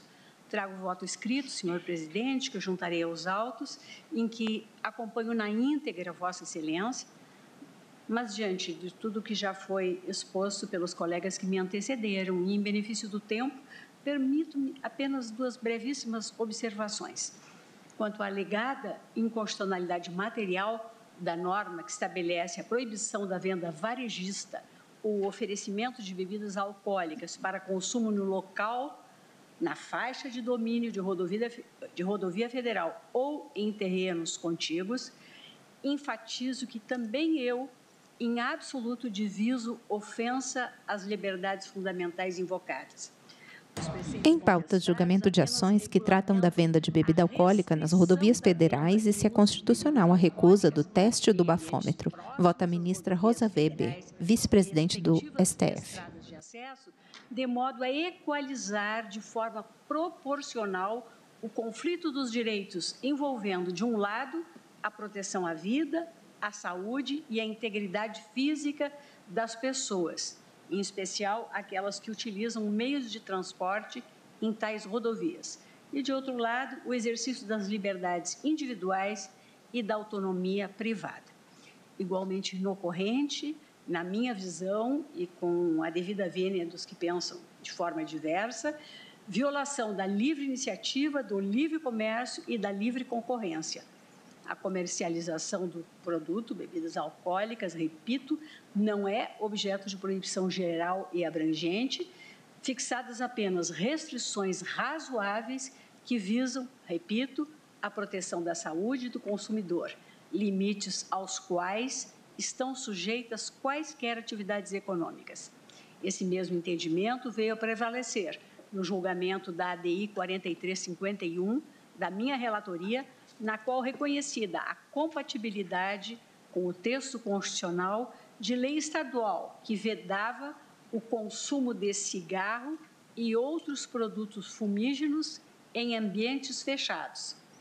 Quanto à recusa à realização de procedimentos de aferição de alcoolemia, destaco que o Código de Trânsito Brasileiro, ao expressar a preocupação do legislador federal com a administração da justiça, com a segurança no trânsito e, por conseguinte, com a preservação dos direitos à integridade da vítima, à incolumidade pública e à saúde dos usuários das vias públicas, não malfere os princípios da ampla defesa e da não autoincriminação, garantidos no texto constitucional, até porque não há direitos absolutos e, de qualquer sorte, não visualizo o pretendido conflito. Dou provimento, pois, senhor presidente, ao recurso extraordinário e julgo improcedentes os pedidos deduzidos nas ADIs, acompanhando Vossa Excelência. É o voto. Muito obrigado, ministra Rosa Weber. Agora passo a palavra à Sua Excelência, o ministro Dias Toffoli. Boa tarde, senhor presidente. Na pessoa de Vossa Excelência. O ministro Dias Toffoli participa por videoconferência. Tem pele clara, cabelos grisalhos penteados para trás, assim como sobrancelhas, bigode e barba, também grisalhos. Anuncio que acompanho Vossa Excelência em todas as conclusões que Vossa Excelência também externou na data de ontem e, portanto, estou a acompanhá-lo. Registro apenas por dever de registro histórico e esse comentário, por exemplo, que fez o ministro Luiz Roberto Barroso, a leis que pegam e que não pegam, essa é uma lei que pegou, embora também, como ele, eu não concorde com esse ditado popular. Todas as leis, elas vão de realmente ter enforcement, e o judiciário está aí exatamente para fazê-lo, mas lembrar que, tal qual a política pública de combate ao tabagismo teve à sua frente o hoje senador José Serra, essa campanha da criminalização e da sanção da ingerência de bebida alcoólica e utilização após e uso do volante, teve no ex-ministro da Justiça, Tarso Genro, um grande defensor, e aqui fica então esse registro que eu penso que é importante fazer para a história, porque sem dúvida são políticas que salvam milhares e milhares de vidas, e são políticas simples. Então fica aqui esse registro. Acompanhe Vossa Excelência, senhor presidente. Muito obrigado, ministro Dias Toffoli. Passo agora a palavra à sua excelência, o ministro Ricardo Lewandowski. Senhor presidente, cumprimento Vossa Excelência e, ao fazê-lo, cumprimento todos os demais presentes. A matéria já está mais do que discutida. O ministro Ricardo Lewandowski senta-se à direita. Integralmente os votos de Pele clara, cabelos grisalhos, levemente calvo na parte superior. Houve, no caso, usa toga preta por cima do terno cinza, camisa branca, gravata vermelha. Ao princípio da livre iniciativa, ao princípio da não intervenção do Estado no domínio econômico, ao princípio da não autoincriminação e também ao princípio da liberdade individual, não procedem esses argumentos, senhor presidente. Porque existem outros valores que devem ser ponderados, neste caso, como, por exemplo, o direito à vida, à saúde, à incolumidade física, a segurança individual e coletiva, que claramente devem prevalecer. Portanto, senhor presidente, eu, com essas brevíssimas considerações, porque tudo mais já foi sobejamente acrescentado, exposto e com muita pertinência. Então, senhor presidente, acompanho Vossa Excelência para dar provimento ao recurso extraordinário e julgar improcedente as ações diretas de inconstitucionalidade. Muito obrigado, ministro Ricardo Lewandowski. Agora, concedo a palavra ao nosso decano, ministro Gilmar Mendes, para o voto. Boa tarde, presidente. Também o ministro Gilmar senta-se à esquerda. Pele clara, cabelos grisalhos, calvo na parte superior, usa óculos de armação escura, quadrada. Toga preta por cima do terno preto, camisa branca, gravata escura. Os dispositivos impugnados situam-se no bojo de um histórico esforço do Congresso Nacional para fazer frente a um gravíssimo problema de saúde pública. Congresso que fora aqui dignificado na sustentação oral produzida pelo ilustre deputado federal Hugo Leal. Assim, inicio porque não se pode perder de vista que os diplomas legislativos em causa tinham por pressuposto um estado de coisas que se pretendia enfrentar, ou seja, fatos legislativos, os quais, diante deles, foram cogitadas prognoses. Para fim de ambos evidenciar fatos e prognoses do legislador, tenho por adequado apenas colacionar pequeno excerto da exposição de motivos interministerial da medida provisória. A peça destacou alguns efeitos nefastos provocados pelo uso de substâncias psicoativas e, sobretudo, pelo consumo excessivo de álcool na condução de veículos automotores. Em pauta, julgamento de ações que tratam da venda de bebida alcoólica nas rodovias federais e se é constitucional a recusa do teste do bafômetro. Voto ao ministro Gilmar Mendes. Do ponto de vista da saúde pública, 76,3 milhões de pessoas apresentam problemas diagnosticáveis associados ao consumo de bebidas alcoólicas. O álcool causa atualmente 1,8 milhão de mortes, 3,2% do total, e é responsável por 4% dos anos perdidos de vida útil no mundo. Entre as décadas de 70 e 90, o consumo de álcool cresceu mais de 70% entre os brasileiros.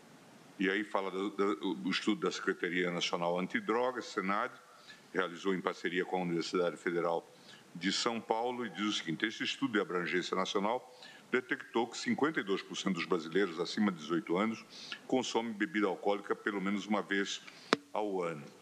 O estudo apontou também que 2/3 dos motoristas já dirigiu depois de ter ingerido bebidas alcoólicas em quantidade superior ao limite legal permitido.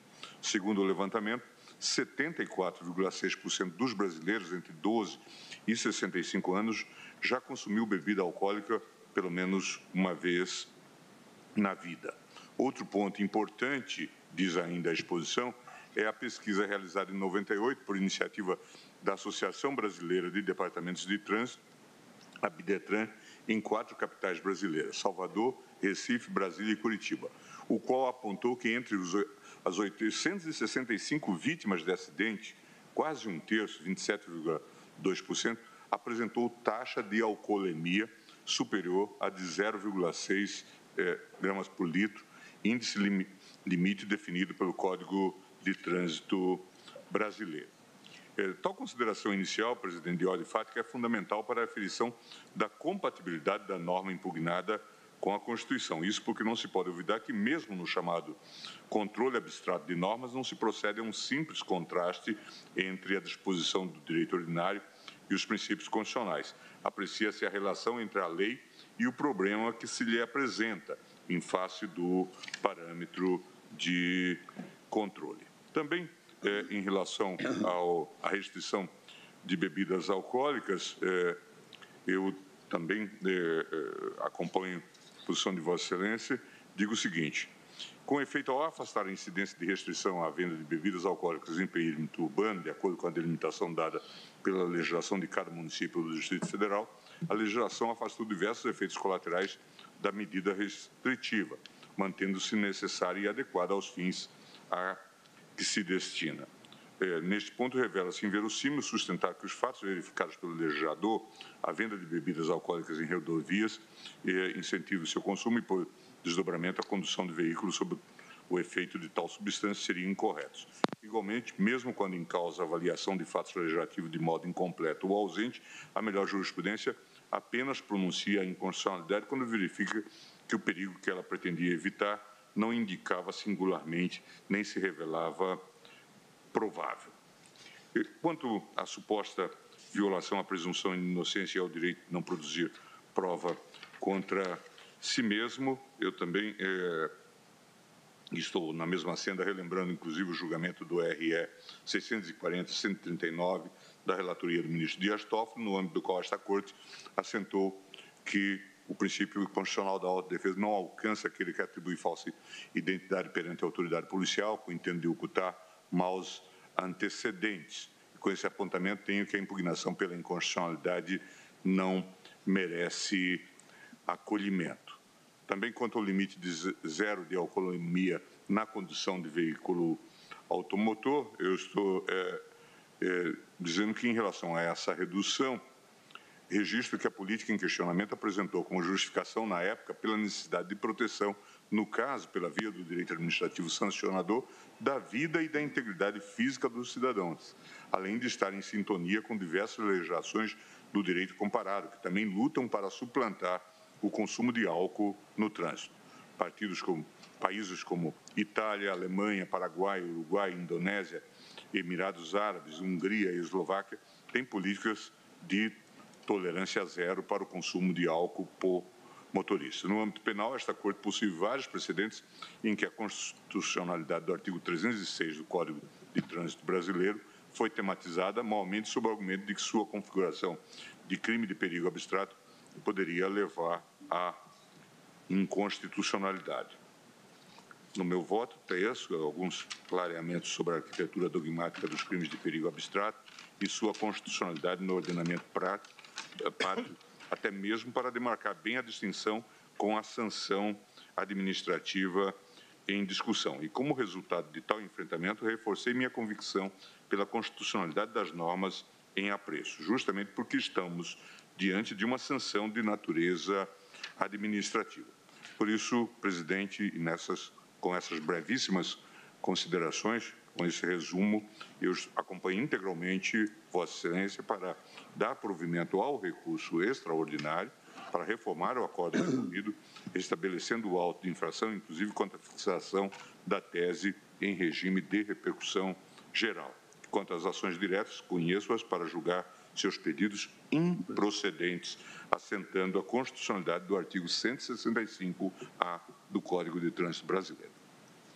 Agradeço a Vossa Excelência, ministro Gilmar Mendes, proclamo o resultado que a Corte, por unanimidade, deu provimento ao recurso extraordinário e julgou improcedente as ações declaratórias de inconstitucionalidade, fixando a tese não viola a Constituição, a previsão legal de imposição das sanções administrativos ao condutor de veículo automotor que se recuse à realização dos testes, exames clínicos ou perícias voltados a aferir a influência de álcool ou outra substância psicoativa.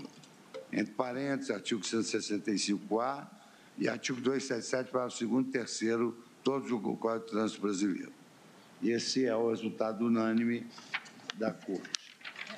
Senhor presidente, me parece que o ministro Nunes Marques ficou vencido, em parte, nas ADIs. Só nas ADIs acompanhou Vossa Excelência no recurso extraordinário. Mas é verdade. Ele, na parte só nas ADIs. Na parte da ação declaratória de constitucionalidade parcialmente procedente, porque... Só nas duas ADIs. Tá. Vencido, muito obrigado, ministra Rosa Weber. Vencido parcialmente o ministro Nunes Marques, que julgava procedente as ações quanto aos artigos 2, 3 e 4 da Lei 11.705 de 2008. Corrigido o resultado.